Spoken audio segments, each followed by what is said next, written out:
આજે તો નીકળી ગયા તો ગોંડલથી ધોરાઈ જવા માટે રસ્તામાં ગાડીનું પેટ્રોલ થઈ ગયું પૂરું. તો હેલો મિત્રો, આજનો આપણો વિડીયો કંઈક રહેવાનો છે અલગ. એ તો તમને વિડીયોના સ્ટાર્ટિંગમાં જ ખબર પડી ગઈ હશે. ગેરેજેથી નીકળી ગયા ગોંડલથી ધોરાજી જવા માટે. રસ્તામાં અલગ અલગ ડાયવર્ઝન પછી આવી ગયા ગોંડલ જેતપુર હાઈવે ઉપર. હાઈવે ઉપર ચડતાની સાથે જ ઓવર સ્પીડ ગાડીઓ અને અલગ અલગ રેસ્ટોરન્ટો આવવાનું શરૂ થઈ ગયું હતું. વીરપુર પહોંચી ગયા અને આવી ગયા બીજા ગેરેજ ઉપર.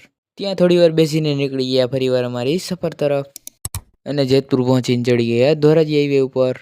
હાઈવે ઉપર ચડતાની સાથે જ અમારી ગાડીમાં પેટ્રોલ થવા આવ્યું હતું પૂરું. તો પણ થોડી સુધી ગાડી ચલાવી અને આગળ ક્યાંય પેટ્રોલ પંપ દેખાતો ન હતો અને અમારી ગાડી થઈ ગઈ હતી બંધ. પછી ગાડીને ધક્કો મારવાનું કરી દીધું ચાલુ અને છેલ્લે 2 પંપ આવ્યા પણ ત્યાં પણ પેટ્રોલ ન હતું. રોંગ સાઈડમાં આવી ગયા અને છેલ્લે રિલાયન્સ પંપ ઉપર પેટ્રોલ મળી ગયું અને પેટ્રોલ પુરાવીને આવી ગયા ધોરાજી સ્ક્રેપમાં.